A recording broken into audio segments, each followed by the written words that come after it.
Imagine a single paint chip, smaller than a fingernail, slamming into the space shuttle's window at 17,500 miles per hour, fast enough to gouge a crater in reinforced glass. Now multiply that by millions. That's the invisible threat orbiting above us right now. It's called the Kessler syndrome, a scenario where so much debris crowds low Earth orbit that one collision triggers a chain reaction, turning our vital space highways into a gridlocked junkyard. In 2009, the Iridium-33 and Cosmos 2251 satellites smashed together, creating thousands of new fragments. Each one is a bullet circling Earth, threatening everything from GPS to weather satellites.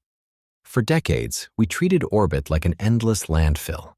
But now, every bank transfer, every weather forecast, every phone call depends on satellites dodging this minefield.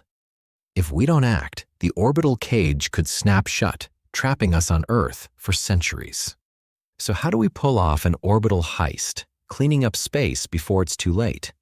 Enter active debris removal, or ADR. Unlike passive tracking, ADR means sending up specialized janitor satellites to hunt down and capture rogue debris. The engineering challenge is wild. Imagine trying to grab a car-sized, tumbling satellite spinning unpredictably. Teams are testing robotic arms to grapple targets, nets and harpoons to snare them, and even touchless ion beam shepherds that nudge debris into the atmosphere to burn up. The European Remove Debris mission has already tested nets and harpoons in orbit. Astroscale's ELSA-D and Japan's ADRAS-J are demonstrating how to dock with and deorbit real debris. The key? Removing just a handful of the largest, most dangerous objects can dramatically lower the risk of a catastrophic cascade. But here's the catch. Every ADR satellite is a double-edged sword.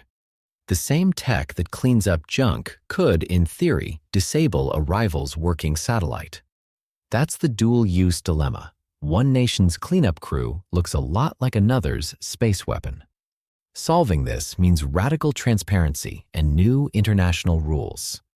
And there's another problem. Who pays? Right now, there's no global law forcing companies or countries to clean up their own mess. New deorbit rules are coming, and governments are starting to talk about space traffic management, but the business model is still missing. If we get this right, the payoff is huge. Long-term access to space, economic security, and a future where satellites aren't just burned up, but recycled and repurposed. The orbital cage isn't inevitable, but it will take global cooperation, smart policy, and a new vision for orbital stewardship to keep the space highway open for generations to come.